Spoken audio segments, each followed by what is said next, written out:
guys were here earlier. I like the brick in this building. Mm-hmm. It's pretty. Did you see the prison bars out front? Yeah, well, yes.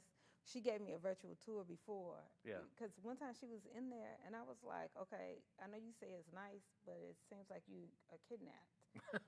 Then, Well, I told her on a Teams meeting, it's great as a background. You can go, hey, if the warden comes by, pretend like you're lecturing me. yes, I was like, that's funny.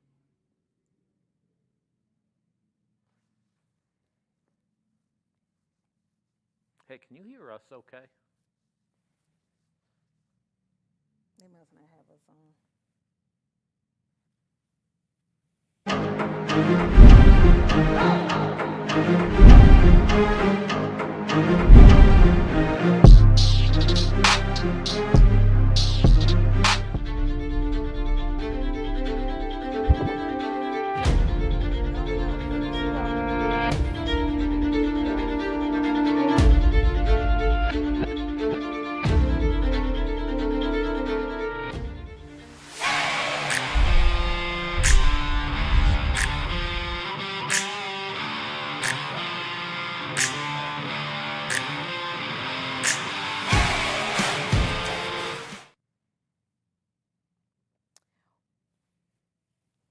Welcome, welcome. This is the Rig on Wheels show featuring MVT, and I am Kameel Gaines. I am your host today, and I'm the CEO of Rig on Wheels Broker and Recruitment Services, where we specialize in third-party truck driving recruiting. And I have here the VP at MVT. So you're the VP of recruiting, right? Yes, ma'am. Okay. So Robert, tell us a little bit about you. Well, first off, excited to be here with you. Rig on Wheels has been a good partner with us for quite some time now at this point. So excited to talk to you guys, and a lot to talk about today. We can talk Mesilla Valley Transportation, our history, all that we offer, and getting a few other things along the way. Yeah, we're going to definitely dive into that. This is the first ever truck driving recruiting show, so we are very excited and very excited to have you. You know, like you said, great partners and everything. So some of the things we're going to definitely get in and talk about is going to be the exciting stuff. We're definitely going to talk about the car giveaway that you all do quarterly, the VIP lanes, and we do want to start off with the history and going through, you know, everything. So tell us, give us some of the history, background. We've been in business since, they believe this is year number 41 for us, so we just got out of that 40-year anniversary. The best way to describe our history is going to be innovation. We are not a company that stands still between being an industry leader with fuel economy, having engineered lanes that, quite frankly, are unique to this industry. We can compete with any irregular route carrier or a dedicated carrier. That's something unique to MVT. Over the years, it's been huge advancements in our equipment, and really we've been driver focused the entire way. Our founder, Royal Jones, he is a driver. He started essentially 5 trucks working 16, 18-hour days out of a trailer, which he viewed as time off compared to his previous life as a driver. It's a family business. Jackie Jones and Holly Jones are actively in the business, Royal's kids. And so it's a family atmosphere, and no matter how large we get, it is a family-based company. And so that 41 years is filled with innovation and a close-knit, collaborative work environment. Love it, love it. Okay, so tell us, how long have you been at MVT? Yeah, I joined in May of 21. I've been in this industry since January of 06. My first time ever getting in a truck was in July of 1985, and I was excited to join Mesilla Valley Transportation. And so I looked at it as an opportunity to, quite frankly, work with some really smart people, and I've not been proven wrong on that. Okay, so where do you see it? I know you joined about a year and a half ago, so what is your vision? Where do you see it going? I think our big part here continues to be what the 41-year history was built on. It's not standing still. If in the world of business, and be it trucking or any type of business, if you're not moving forward, the business is going to fail. It may be profitable and may hang around, but every business, just like everybody's life, has to have purpose. So our purpose really comes down to providing drivers, a consistent schedule, and an environment that literally when you go see your fleet manager or the guard shack attendant, you feel like it's your coworker. We're going to dive into that schedule later on. Yeah, Definitely, I know we will. We're going to go to our first commercial here, and when we get back, we'll start diving in. Good deal.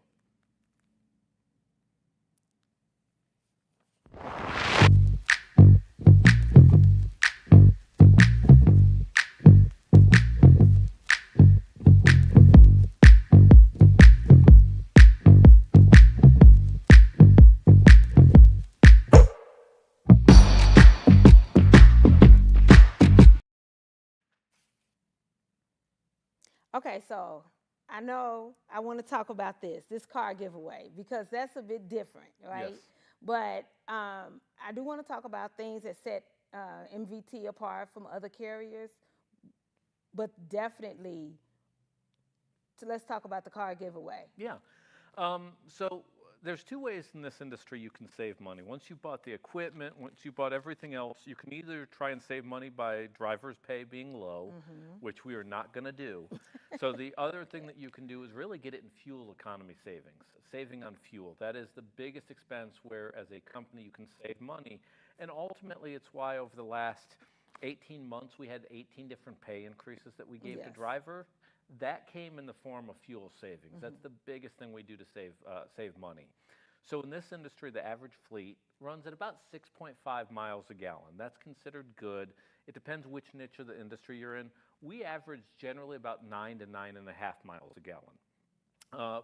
The biggest factor in that comes down to a driver's driving behavior. Okay.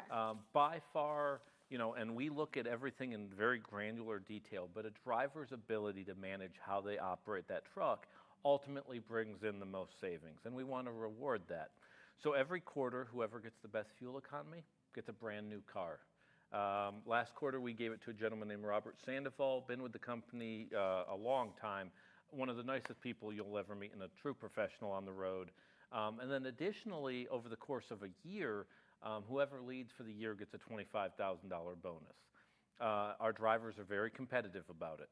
And it's very manageable, though, and it's not what division you go into, and it's not based off of weather circumstances.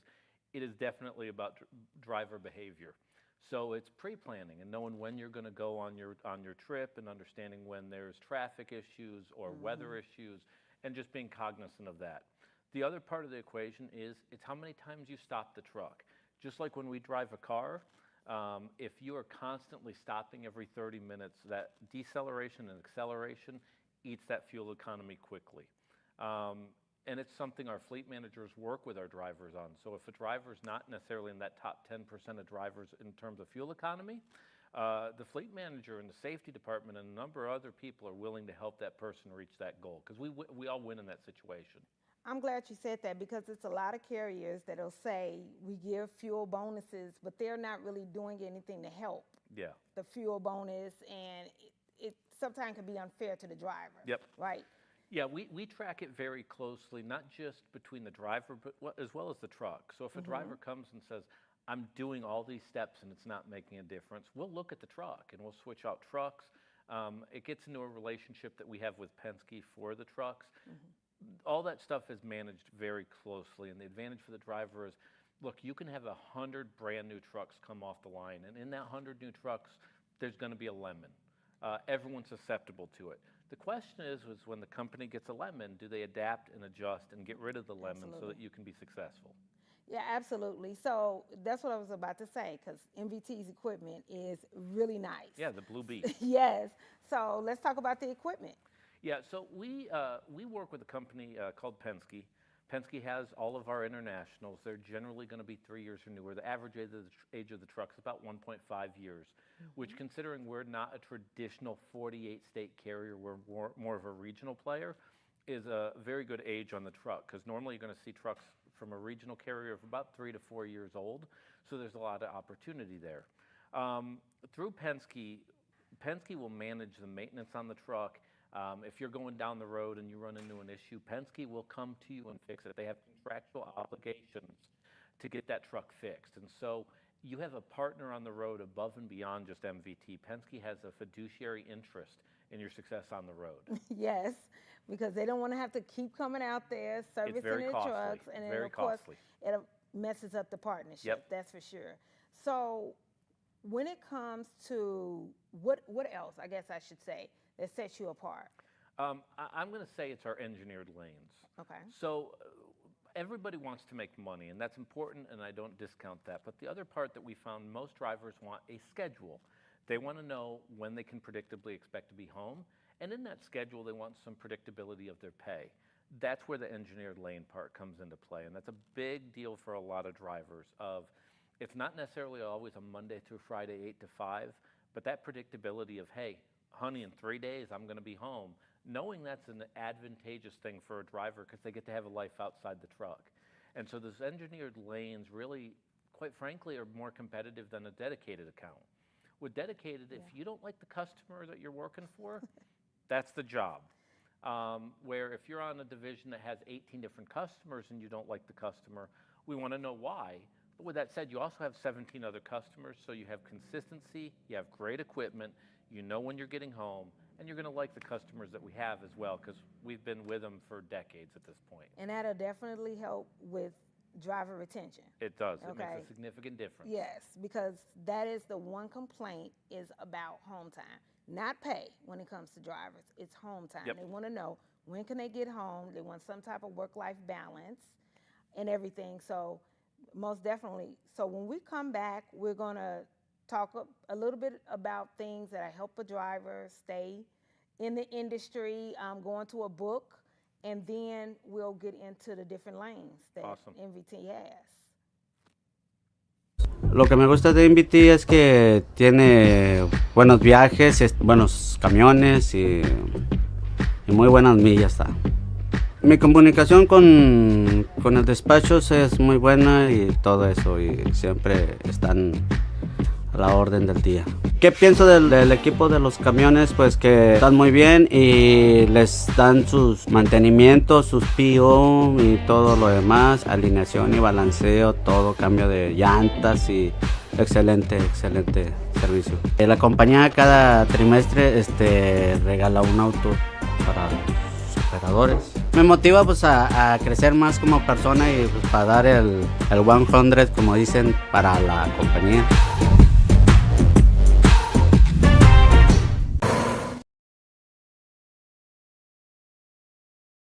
Back. Let's talk. I wrote a book, and it's Financial Freedom for Truck Drivers, okay?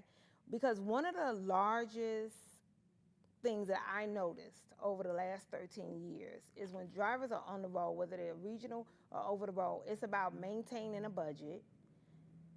That is probably one of the issues of why drivers leave the industry, is not knowing how to work a weekly paycheck and live on the road. Yeah. Okay. So you definitely have to be cognizant of the fact that you are having to pay bills at home, having to pay bills on the road. So definitely I want you all to check that book out, because it'll help you with knowing how to budget as a driver, what to do with your money, just give you a little advice. So I just wanted to throw that in there. Now, when we talk about home time, lanes, all of that type of stuff, right? Let's talk about what we call the VIP lanes. Yeah.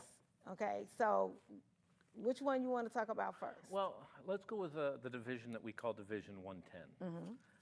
And this gets into some internal speak of what we call each division, but essentially, if you live in a place like Albuquerque, DFW, El Paso, what it's going to have you do is primarily run the southern U.S., you're going to run as far east as Nashville or Atlanta and coming all the way back to California and everything in between, but you're going to be on very set lanes when you do that run.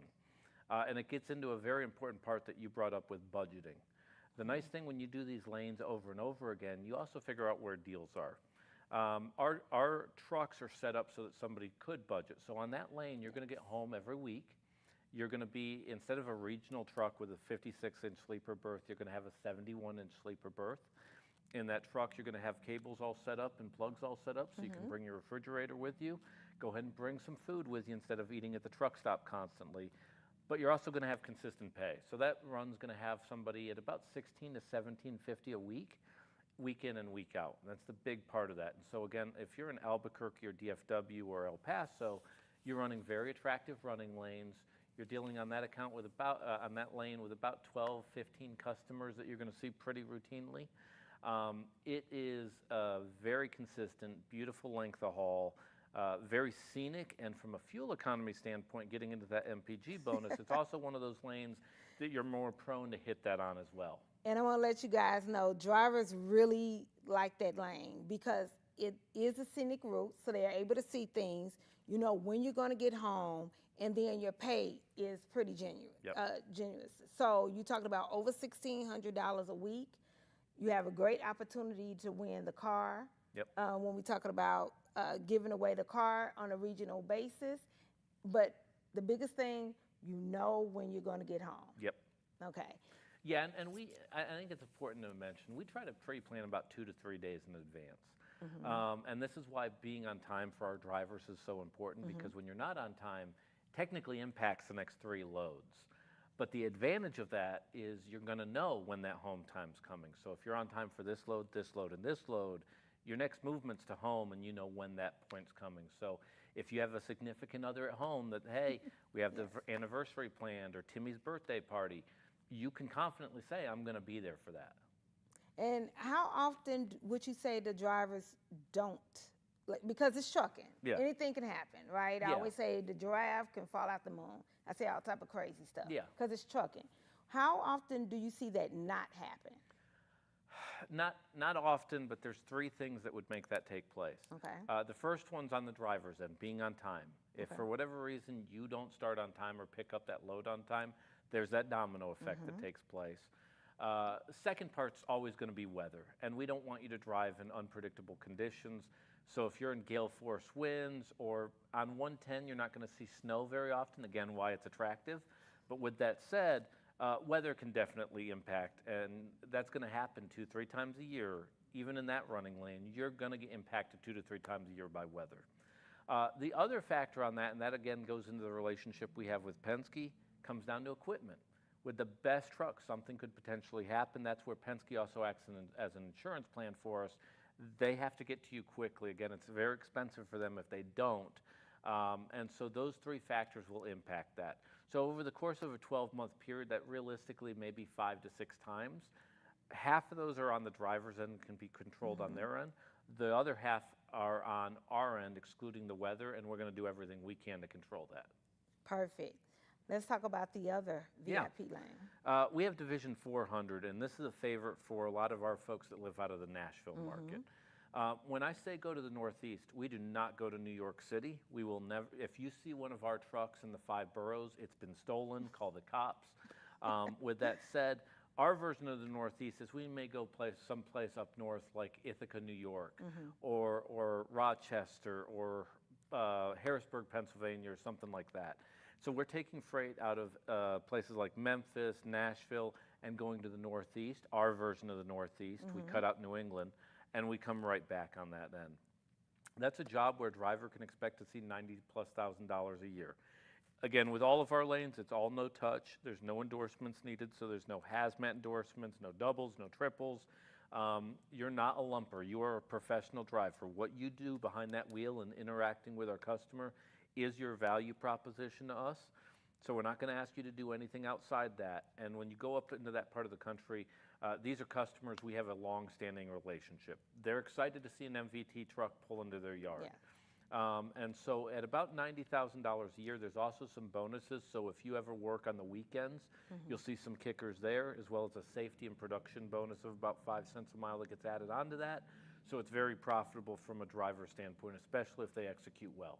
I want to double back to this 90,000. So we all know that nowadays drivers are not making $90,000 a year.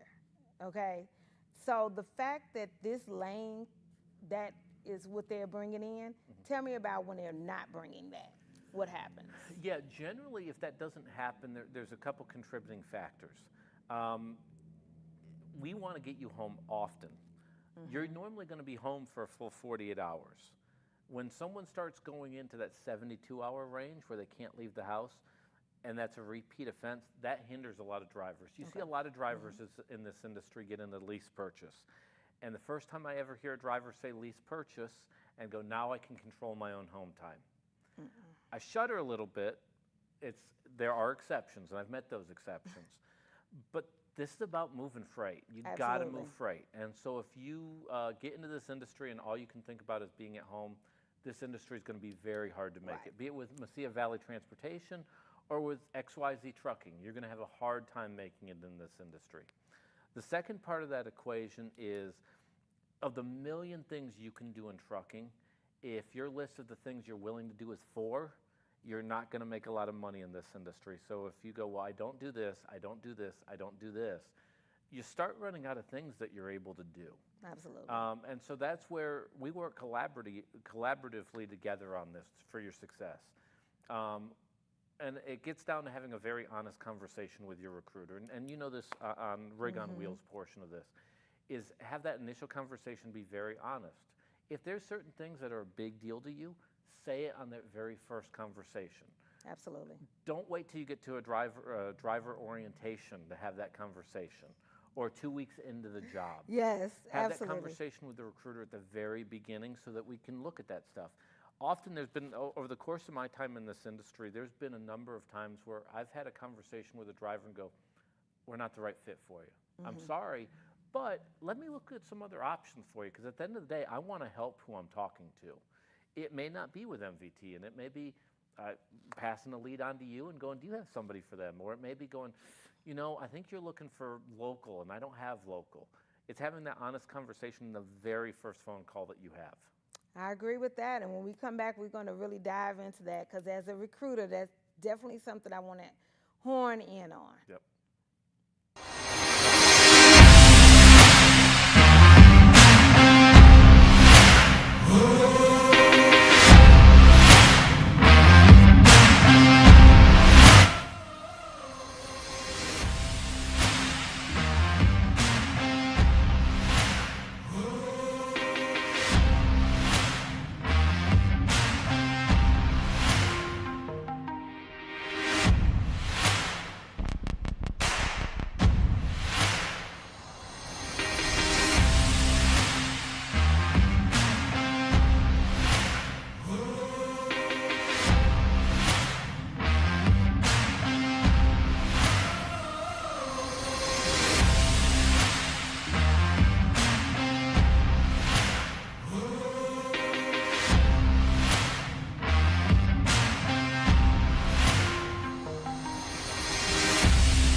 You know, Pierson, you said something, and as a recruiter, I like to acknowledge this, because a lot of times we want to blame the trucking company all the time. The trucking company is the reason why this is happening, or the carrier, the fleet, all of that.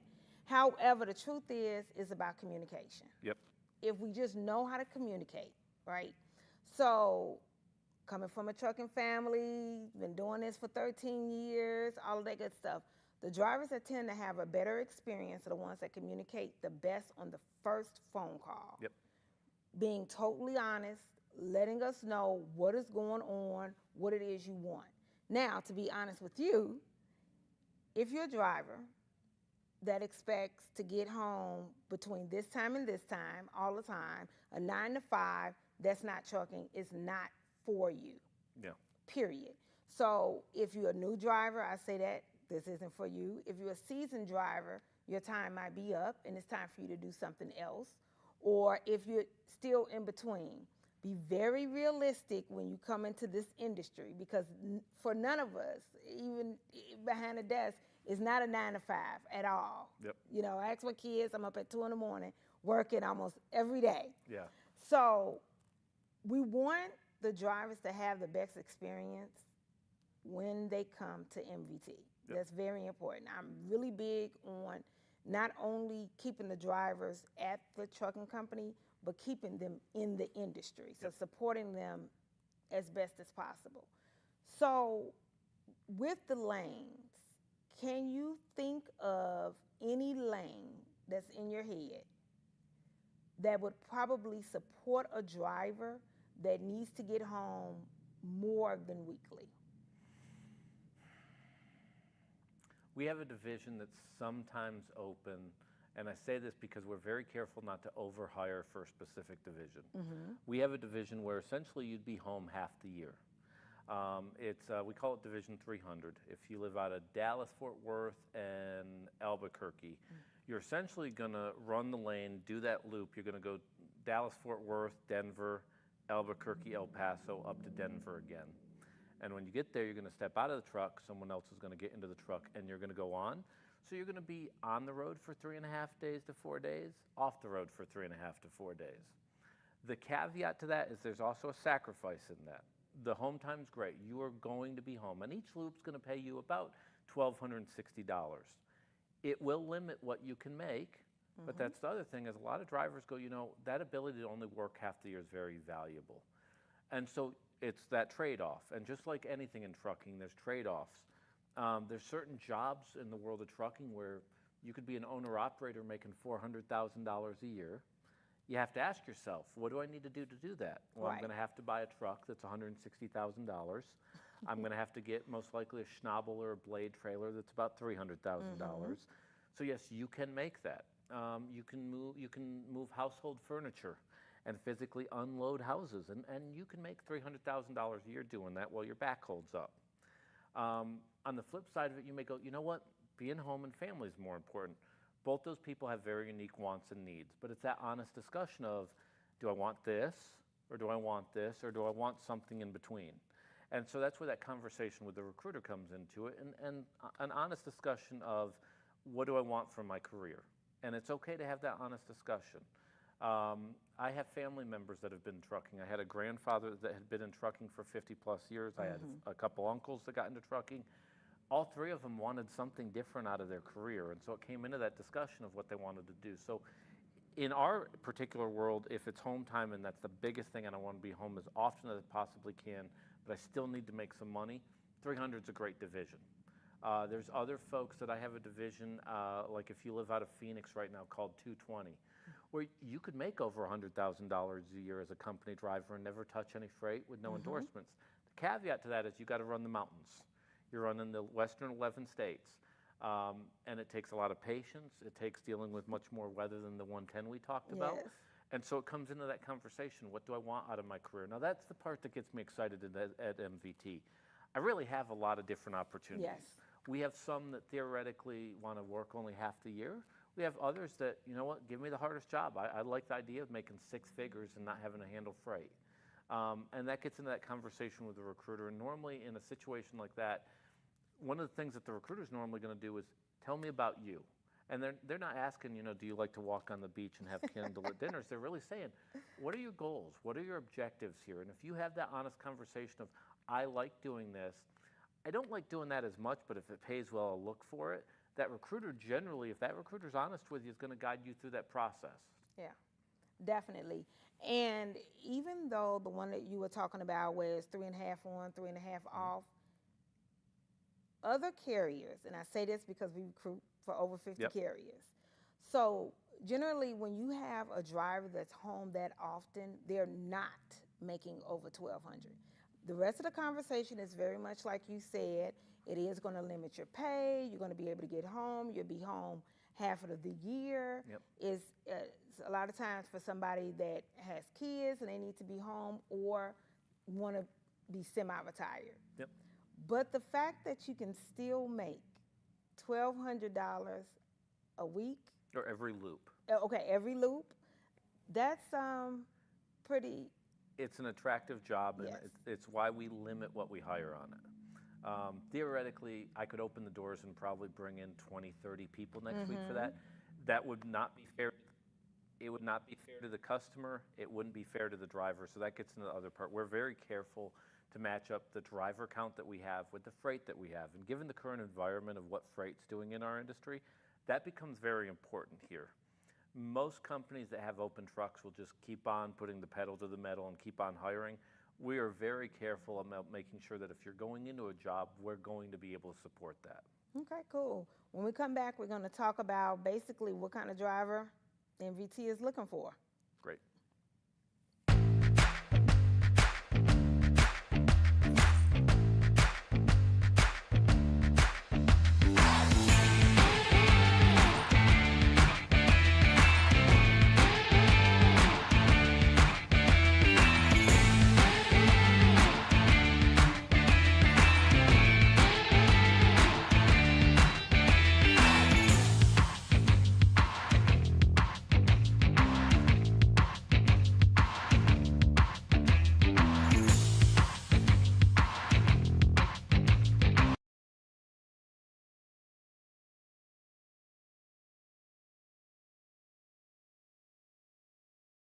So thanks for coming back to us. What I want to talk about is, what are you looking for in a driver? What is your ideal driver? What is your A, B, and C? Yeah. So as a recruiter, that's what we always say. What is your A company? What is your B company? What is your C company? What is your ABC driver? Yeah, the biggest thing is communication. Okay. Talk to us. I'd much rather us be accused of over-communicating than the opposite direction of that. Right. And so if there's something at the customer that you see that's a concern, talk to us. If there's something on a lane that, look, we live in a glass house. We understand as much as we can look through technology through the truck, we don't know what it's like to be in the driver's shoes. Right. That driver communicating that to us becomes really pivotal for our success.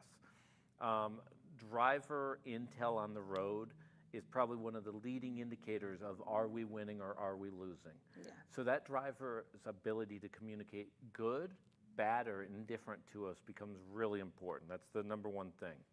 The second thing that we look for a driver is, do you live up to who you are? Just like we need to live up to your expectations, do you live up to our expectations?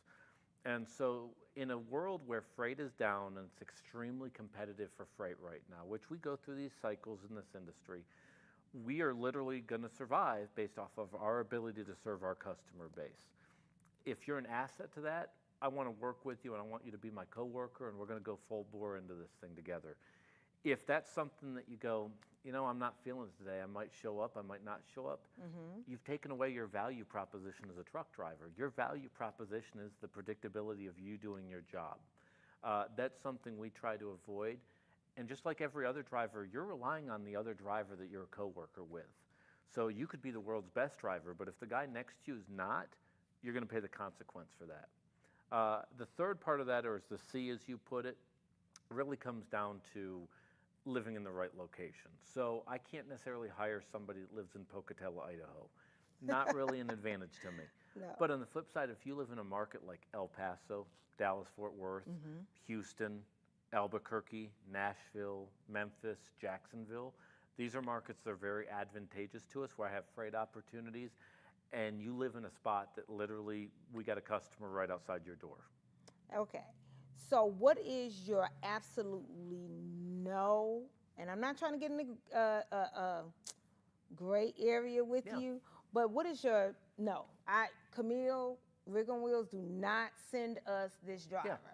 Yeah. I always will point out, and I'm not beating around the bush or being vague, but I'll start out by saying that we do look at it a case-by-case basis. Okay. So when somebody applies to us, specifically, in the world of trucking, we get into the habit of thinking infinity. We've got to keep on hiring to infinity. Most of my trucks are filled, and they will be for the foreseeable future. So if I only have one opening and I have 8 people apply, there's 7 people that are going to go away with a frowny face, and there's 1 person that we're going to hire based off who has the best work background and experience that we can see on their application, as well as interacting in the direct conversations with that. So there's always that caveat to that. To be more specific on that, though, if you have a track record where you have multiple truck abandonments and multiple late deliveries, and we get 2, 3 of those, we're probably not a good fit for each other. Because again, the other drivers depend on me hiring the right person to be successful. The other part of that equation is, look, if you say, I want to do this division, but I can't do this, this, and this, and I'm not going to. The division doesn't work like that. The reason I'm able to set up those steady lanes for you like that is because point A leads to point B, to point C, to point D. Now, I always will point out, though, we don't go to New York City, so I'm not asking you to go to the 5 boroughs. Absolutely. Most of our lanes, everything I tell you on the phone, I'm willing to put in writing. So we do what's called a conditional offer letter. So if there's a lane and you want to understand the job that you're getting into, most carriers do not do a conditional offer letter or some version of it until you've already completed class. That's true. Before you ever show up to class, I will literally, everything I tell you, including the lanes you're going to run, the customers you're going to see, will be put in writing. So when you get to orientation, we've already had the awkward conversation. That's an advantage in why, unlike at a lot of carriers where you'll see half the class magically disappear throughout orientation, that's more of a handful in our case because we're going to have that conversation in advance. And I can definitely attest to that. Due to the fact that we recruit for quite a few different companies, it's very rare that a driver in the MVT orientation leaves or is asked to leave? Yep. Or removed physically? Yep. Because we've had that before, not at MVT, but we had it where a driver had to be physically removed. So, you know, something I wanted to talk about, and I just thought about this. So we call you Pierson because it's only like 17 million Roberts. There's a whole lot of MVT, Roberts. But our direct recruiter there is Robert Ramirez. Yep. And there are times that he has to do a round robin where they actually go to orientation. Yeah. And talk to the drivers. I think that is awesome. It allows the drivers to see a face. Yep. And the actual recruiter and explain things and any questions that they have, because a lot of times that is what happens. Drivers have questions, and it could be very small. Yep. And that's where they end up going somewhere else, is in that orientation, those 2 to 3 days, the drivers have questions, they're not being answered. So tell me why you all decided to do that. I think it's great, but why did you do it? Well, here's the thing. I think there's an issue in our industry where a company, you will have employees and you will have drivers. And that separation permeates throughout the company. When you go into your employer, you shouldn't talk to your fleet manager through bulletproof glass. I'm not going to name carriers. Right. When you go to orientation, your dispatcher should shake your hand if physically possible, understanding that they may be in a different part of the country or something like that. You should have that opportunity to meet the person that you both have a financial interest in each other succeeding. You should talk face to face. Yes. There's a huge advantage of not having that separation between employee and driver. That needs to be one. And so that starts at that orientation. We want that to take place. I also think that it establishes a good sense of camaraderie and obligation. So if you and I never met face to face and we talked on the phone every other week, there wouldn't be a lot of obligation there. I mean, you'd be a vendor and I'd be a carrier. But that advantage of physically sitting down and pardon the pun, but breaking bread together creates an obligation, and it's unspoken. It's not necessarily contractual, but you feel obligated to somebody that you're going to need to face the next week. And that is a huge advantage for us. It helps with a turnover perspective. It helps from a productivity perspective. And things don't get lost in translation when you're physically looking at the person you're going to be working with. That's great. What other departments? What other departments will come around and speak to the drivers? Because recruiting, we do a lot. I feel like we do everything because I'm in recruiting, right? Yeah. So I think we're the best thing ever. But what other departments do come and talk to the drivers or call them on the phone sometimes? Yeah, it's going to be everybody from our safety department, risk management team, to it could be Rolling Strong and our fitness person, depending on their interest. We don't want to be a stranger. Right, okay. Additionally, one of the things that we do that's kind of unique to create that camaraderie is in this industry, it's about September that we celebrate once a year driver appreciation. And it's great that we do that. We don't limit it to 1 day a week or 1 week a year. Generally, the reason we do quarterly driver appreciation days, you may be on the road and not able to physically come in that specific week in September on that specific day.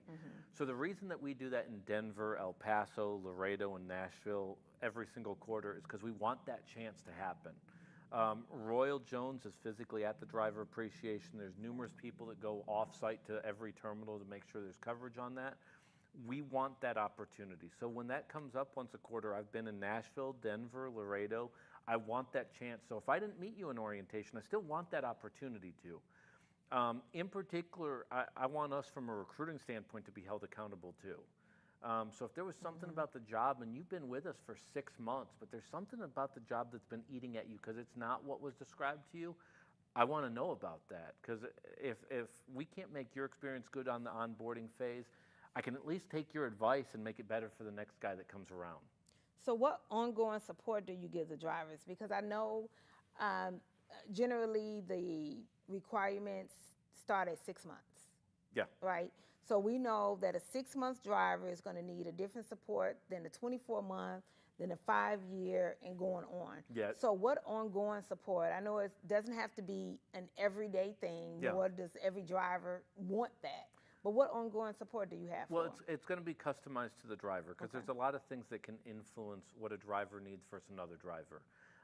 So from a technology standpoint, you know, we have in-cab communications. Some people pick that up like that. Other people, not so much. So there's always a handful of folks that at the completion of orientation didn't quite get it. We keep the orientation going just for them so that they can have that chance to get the in-cab communication. Once they leave our premises, if it's fuel economy, their fleet manager will work with them. The safety department may work with them. They may have a representative with Penske that's on the phone with them trying to work through whatever problem that it is. As I said, on the physical fitness side, it may be rolling strong.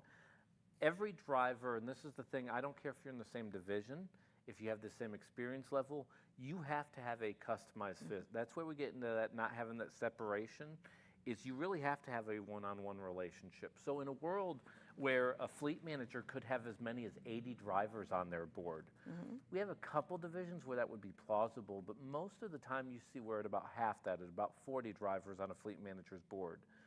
And it depends on the division. So we have divisions where you may make 2 deliveries in the day. We have other divisions, you may make a delivery every 3 days. And so we really try to customize that to what your needs are going to be. And it sounds like a little thing, and I don't want to overcomplicate it with fleet manager to driver ratios. But the key is we have to customize it for every single driver, because not 2 drivers are alike. Right. And they may not be a good driver and a bad driver, they're just different. And so we have to customize that relationship. I'm glad you said support. So one, I'm really big on DEI, right? Diversity, equity, and inclusion. Yep. I'm really huge on that. I don't like it as a tagline. I like a company that actually does that. Yeah. So one of the things that I've recognized with MVT is you're open to drivers that speak Spanish. Yes. Spanish-speaking drivers. Out of the 50 that we have, you're the only one that 100% is okay with that. And then we might have another one that says, we can take them in this area or something like that. Yeah. So why? The key caveat, and I'll always point this out, is in order to drive in the U.S., you have to read, write, and be able to comprehend English. Right.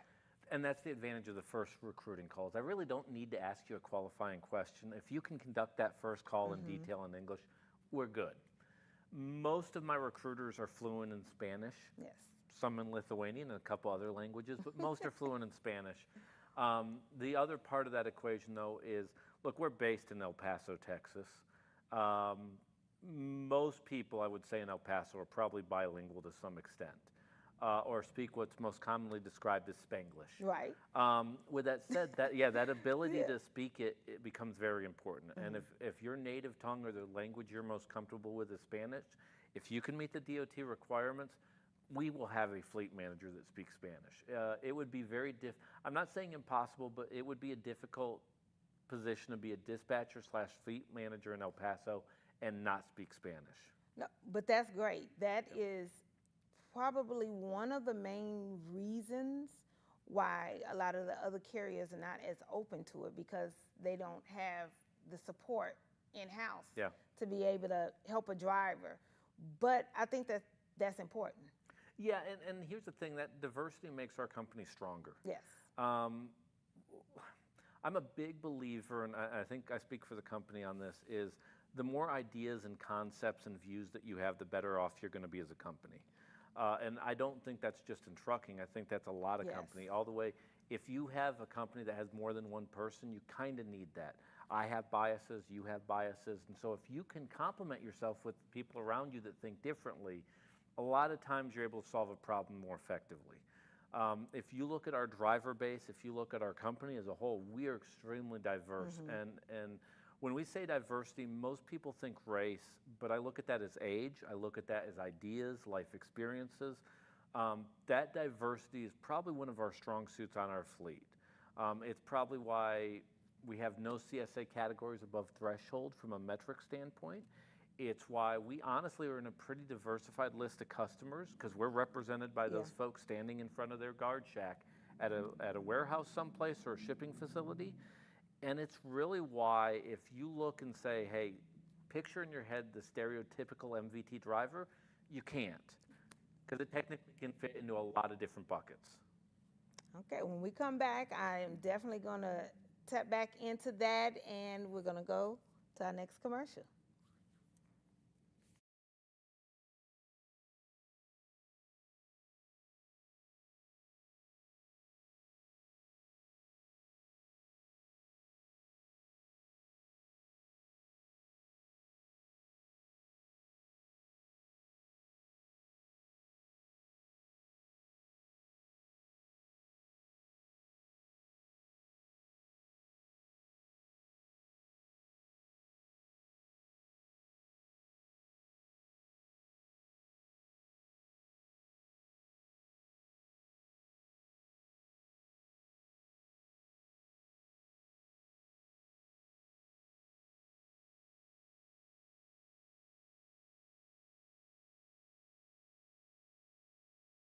So Pierson, you said something, and I wrote it down, and I wanted to dive back into it.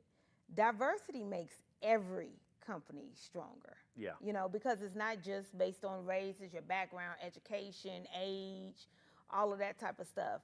So, does MVT have anybody that come in talking about it, help? Because, like you said, we all have biases.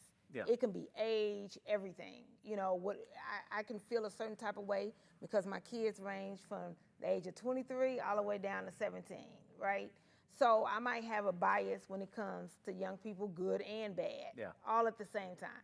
So what do you have to support your staff when it comes to? Yeah, so there's a couple things that come to mind right off the top of my head. Part of the nice thing about being with Mesilla Valley Transportation is you better be okay with diversity. It's a hard company to survive that if you're not. What I mean by that is we really have people from all walks of life. Obviously, because of terminal locations, you'll see a bit of a different makeup from El Paso compared to Nashville as an example. But with that said, we have a very diversified employee base, and it could be nationality, it could be age, it could be religious belief, it could be a number of different factors. You know, we have, if you look at our driver base, last year in October, we brought on 30 individuals from the country of Zimbabwe. Great guys, extremely safe drivers, and loving what they do, and I get to talk to a handful of them on a weekly basis. And then we have, you know, Bill Smith that we hired from Dallas this past week. Being able to support those people requires a unique one-on-one relationship with those people because they are going to have very different needs and wants in their career path. So the industry as well as our company kind of forces that to happen. The second part of that equation, we do something which is called a personality index, and I'm really thankful for this thing. So if you looked at my personality index, and it might not surprise you, I'm what they'd call a maverick. I'm really high extroversion, I'm high dominance, not really big on detail. I just want to go and get moving on that. From a management standpoint, that helps me manage people. So when I talk to a recruiter, I'll tend to be pretty direct in my conversation. I want A, B, C, and let's move forward. If I talk to a processor, an administrative person, I have to adapt more than they have to adapt to me. Right. And so I'm probably going to have more of a conversation where I physically sit down in an environment like this and go, hey, we're making some changes. This is why we're making it, but I'd like your feedback. And it sounds like a little thing, but it's not. From a management standpoint, I don't care if you're a fleet manager, if you're a VP of recruiting, if you're, if you're a driver, your ability to adapt to the people around you and take their feedback, their criticisms, their compliments, and have that conversation understanding, I'm going to need to work with you a week from now. That mindset and that perception of how you manage situations and people makes a huge difference in people enjoying their work experience. And I know in trucking, we get into this mindset of, I got driver 1, 2, 3 here, and he's moving a load from point A to point B. But if you go, Kameel's moving a load for me, and you know, Kameel, sometimes she's going to want to know why we're doing this. That sounds like a little thing, but that makes for a much more enjoyable work experience on both of our ends in that scenario. Definitely, and understand their cultural communication because everybody is going to be different. But you said that in one of our quarterly meetings about the difference of how you can talk to Ramirez because he's in recruiting versus somebody in processing. And I'll be in the Rig on Wheels meeting. and we're in our sales recruiting meeting, I'm very much Kameel, very much intense, and everybody is happy about it. It's just the way I communicate. I have to take a step back before I go into another meeting with the other side of Rig on Wheels, because they don't communicate like that, and it's going to just seem very harsh. So it's different. I have to bring down my tone. I have to look at them differently and then communicate. So I agree with that. Well, it's interesting because it will help you in other parts of your life too, and I've carried it over to other parts of my life. But I generally will tell anybody is if you're stressed, if things are going wrong for you, how can you get the most out of the person you're talking to? So if it's a driver on the road and they're talking to their fleet manager and it's Friday at 5:30 p.m., that deep breath can calm the situation. And on the fleet manager side, understanding that driver's perspective, they've been on the road, they've been delayed, something's happened. If those two people in that relationship can understand each other, it will help a bad situation, which in trucking will happen. It will improve it much more rapidly than that butting of heads. I agree with that. So what I wanted to do is kind of let everybody know, if they are wanting to work with MVT or any other companies that we might have, definitely the link, the 10th Street application link is below. You can just give us a call at 281-968-3100, and we'll definitely answer the phone, get you going. But thank you so much, Robert, or Pierson, I say. It sounds so strange to say Robert. But we're going to be doing this every Tuesday, going over everything, going over the lanes, getting more questions from the drivers. So definitely appreciate you. I'm excited about it and looking forward to the next several weeks here, and looking forward to getting some participation from folks. I love some good Q&A. Yes, definitely. Next time we're going to have much more Q&A. Yeah.